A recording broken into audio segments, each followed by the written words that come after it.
The Odyssey is one of two major ancient Greek epic poems attributed to Homer. It is, in part, a sequel to the Iliad, the other work ascribed to Homer. The poem is fundamental to the modern Western canon, and is the second oldest extant work of Western literature, the Iliad being the oldest. Scholars believe it was composed near the end of the 8th century BC, somewhere in Ionia, the Greek coastal region of Anatolia. The poem mainly focuses on the Greek hero Odysseus and his journey home after the fall of Troy. It takes Odysseus 10 years to reach Ithaca after the 10-year Trojan War. In his absence, it is assumed he has died, and his wife Penelope and son Telemachus must deal with a group of unruly suitors, the Nestiers or Preci, who compete for Penelope's hand in marriage. It continues to be read in the Homeric Greek and translated into modern languages around the world. Many scholars believe that the original poem was composed in an oral tradition by an oidos, perhaps a rhapsody, and was more likely intended to be heard than read. The details of the ancient oral performance, and the story's conversion to a written work inspire continual debate among scholars. The Odyssey was written in a poetic dialect of Greek, a literary amalgam of Aeolic Greek, Ionic Greek, and other ancient Greek dialects, and comprises 12,110 lines of dactylic hexameter. Among the most noteworthy elements of the text are its non-linear plot, and the influence on events of choices made by women and serfs, besides the actions of fighting men. In the English language as well as many others, the word Odyssey has come to refer to an epic voyage. The Odyssey has a lost sequel, the Telegony, which was not written by Homer. It was usually attributed in antiquity to Sinethon of Sparta. In one source, the Telegony was said to have been stolen from Musaeus by Eugamon or Eugamon of Cyrene. Synopsis. Exposition. The Odyssey begins 10 years after the end of the 10-year Trojan War, and Odysseus has still not returned home from the war. Odysseus' son Telemachus is about 20 years old and is sharing his absent father's house on the island of Ithaca with his mother Penelope and a crowd of 108 boisterous young men, the suitors, whose aim is to persuade Penelope to marry one of them, all the while enjoying the hospitality of Odysseus' household and eating up his wealth. Odysseus' protectress, the goddess Athena, discusses his fate with Zeus, king of the gods, at a moment when Odysseus' enemy, the god of the sea Poseidon, is absent from Mount Olympus. Then, disguised as a Taphian chieftain named Mentis, she visits Telemachus to urge him to search for news of his father. He offers her hospitality. They observe the suitors dining rowdily while the bard Phemius performs a narrative poem for them. Penelope objects to Phemius' theme, the return from Troy, because it reminds her of her missing husband, but Telemachus rebuts her objections. That night Athena, disguised as Telemachus, finds a ship and crew for the true Telemachus. The next morning, Telemachus calls an assembly of citizens of Ithaca to discuss what should be done with the suitors. Accompanied by Athena, he departs for the Greek mainland and the household of Nestor, most venerable of the Greek warriors at Troy, now at home in Pylos. From there, Telemachus rides overland, accompanied by Nestor's son, Pisistratus, to Sparta, where he finds Menelaus and Helen who are now reconciled. He is told that they returned to Sparta after a long voyage by way of Egypt. There, on the island of Pharos, Menelaus encountered the old sea god Proteus, who told him that Odysseus was a captive of the nymph Calypso. Incidentally, Telemachus learns the fate of Menelaus' brother Agamemnon, king of Mycenae and leader of the Greeks at Troy. He was murdered on his return home by his wife Clytemnestra and her lover Aegisthus. Escape to the Phaeacians. The second part tells the story of Odysseus. After having spent 7 years in captivity on Calypso's island, Ogygia, Calypso falls deeply in love with him, but he has consistently spurned her advances. She is persuaded to release him by Odysseus, her great-grandfather, the messenger god Hermes, who has been sent by Zeus in response to Athena's plea. Odysseus builds a raft and is given clothing, food and drink by Calypso. When Poseidon finds out that Odysseus has escaped, he wrecks the raft but, helped by a veil given by the sea nymph Phino, Odysseus swims ashore on Chari, the island of the Phaeacians. Naked and exhausted, he hides in a pile of leaves and falls asleep. The next morning, awakened by the laughter of girls, he sees the young Nausicaa, who has gone to the seashore with her maids to wash clothes after Athena told her in a dream to do so. He appeals to her for help. She encourages him to seek the hospitality of her parents, Ȯdýsseia and Alcinous, or Alcinous. Odysseus is welcomed and is not at first asked for his name. He remains for several days, takes part in a pentathlon, and hears the blind singer Demodocus perform 2 narrative poems. The first is an otherwise obscure incident of the Trojan War, the quarrel of Odysseus and Achilles. The second is the amusing tale of a love affair between 2 Olympian gods, Ares and Aphrodite. Finally, Odysseus asks Demodocus to return to the Trojan War theme and tell of the Trojan horse, a stratagem in which Odysseus had played a leading role. Unable to hide his emotion as he relives this episode, Odysseus at last reveals his identity.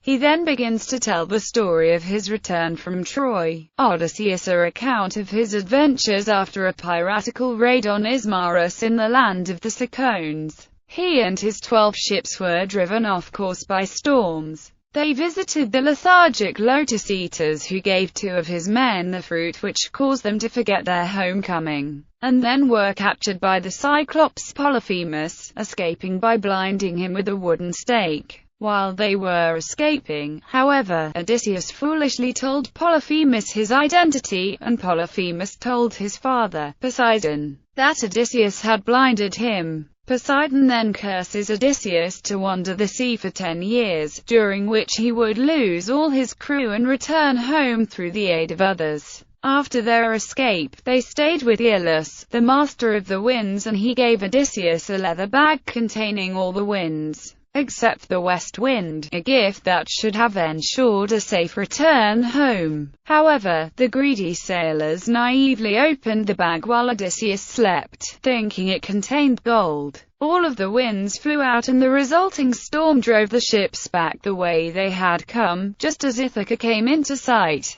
After unsuccessfully pleading with Aeolus to help them again, they re-embarked and encountered the cannibalistic Laestrygonians. All of Odysseus's ships except his own entered the harbor of the Laestrygonians island and were immediately destroyed. He sailed on and visited the witch goddess Circe. She turned half of his men into swine after feeding them cheese and wine. Hermes warned Odysseus about Circe and gave Odysseus a drug called moly which gave him resistance to Circe's magic. Circe, surprised by Odysseus' resistance, agreed to change his men back to their human form in exchange for Odysseus' love. They remained with her on the island for 1 year, while they feasted and drank. Finally, guided by Circe's instructions, Odysseus and his crew crossed the ocean and reached her harbor at the western edge of the world, where Odysseus sacrificed to the dead. He first encountered the spirit of crew member Elpenor, who had gotten drunk and fallen from a roof to his death, which had gone unnoticed by others, before Odysseus and the rest of his crew had left Circe. Elpenor's ghost told Odysseus to bury his body, which Odysseus promised to do. Odysseus then summoned the spirit of the old prophet Tiresias for advice on how to appease Poseidon upon his return home. Next, Odysseus met the spirit of his own mother, who had died of grief during his long absence. From her, he got his first news of his own household, threatened by the greed of the suitors. Finally, he met the spirits of famous men and women. Notably, he encountered the spirit of Agamemnon, of whose murder he now learned, and Achilles, who told him about the woes of the land of the dead. Returning to Circe's island, they were advised by her on the remaining stages of the journey. They skirted the land of the Sirens, who sang an enchanting song that normally caused passing sailors to steer toward the rocks, only to hit them and sink. All of the sailors except for Odysseus, who was tied to the mast as he wanted to hear the song, had their ears plugged up with beeswax.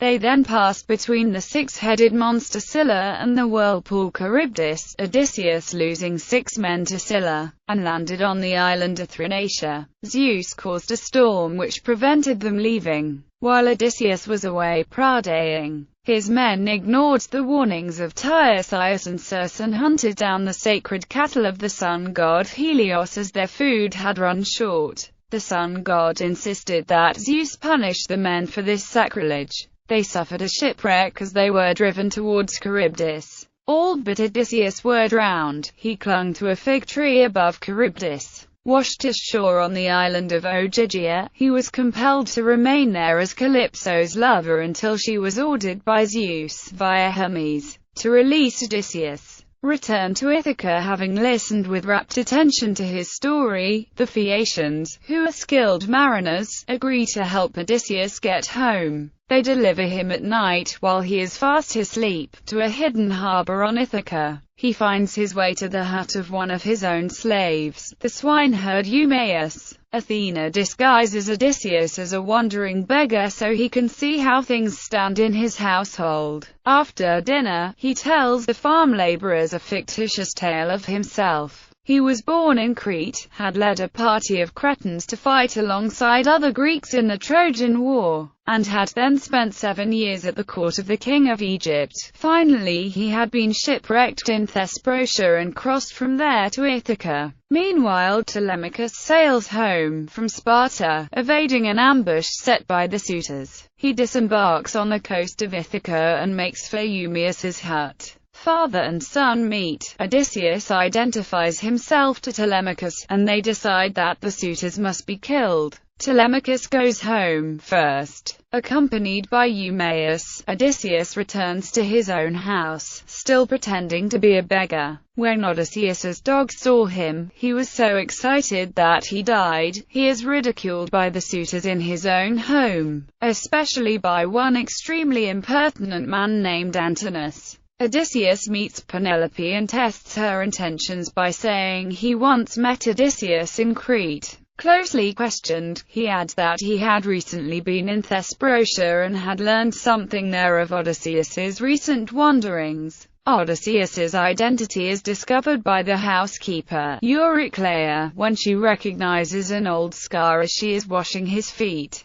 Eurycleia tries to tell Penelope about the beggar's true identity, but Athena makes sure that Penelope cannot hear her. Odysseus then swears Eurycleia to secrecy. Slaying of the suitors the next day, at Athena's prompting, Penelope maneuvers the suitors into competing for her hand with an archery competition using Odysseus' bow. The man who can string the bow and shoot it through a dozen axe heads would win. Odysseus takes part in the competition himself. He alone is strong enough to string the bow and shoot it through the dozen axe heads, making him the winner. He then turns his arrows on the suitors and with the help of Athena, Telemachus, Eumaeus and Philotas the cowherd, he kills all the suitors. Odysseus and Telemachus hang 12 of their household maids, who had betrayed Penelope or had sex with the suitors. Or both. They mutilate and kill the goatherd Melanthius, who had mocked and abused Odysseus.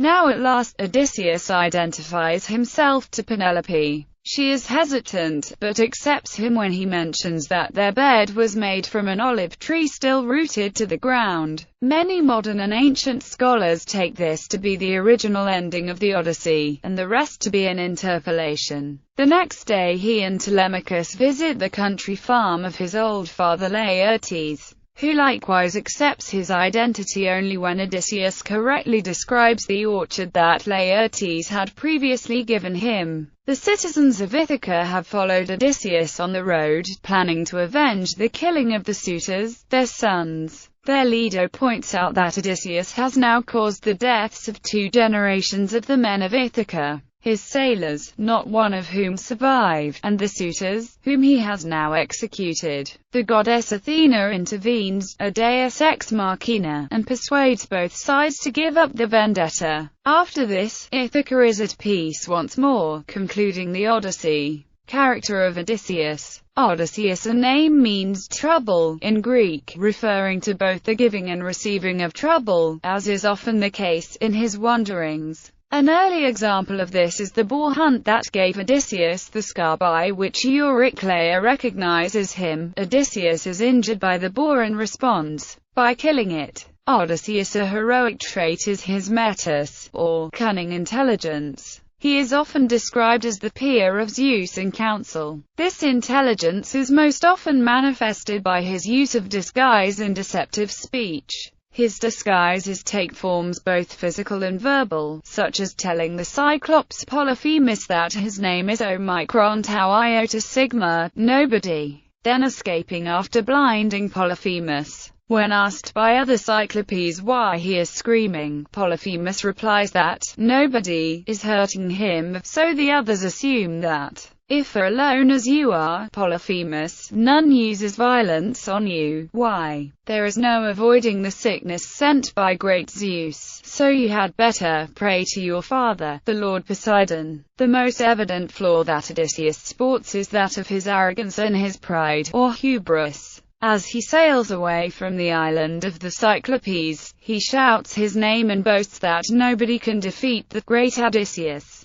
The Cyclops then throws the top half of a mountain at him and prays to his father, Poseidon, saying that Odysseus has blinded him. This enrages Poseidon, causing the god to thwart Odysseus' homecoming for a very long time. Structure. The Odyssey was written in dactylic hexameter. The Odyssey opens in medias res, in the middle of the overall story, with prior events described through flashbacks or storytelling. This device is also used by later authors of literary epics, such as Virgil in the Aeneid, Louis de Camões in Os Lusíadas, and Alexander Pope in The Rape of the Lock. In the first episodes, we trace Telemachus' efforts to assert control of the household, and then, at Athena's advice, to search for news of his long-lost father. Then the scene shifts. Odysseus has been a captive of the beautiful nymph Calypso, with whom he has spent 7 of his 10 lost years.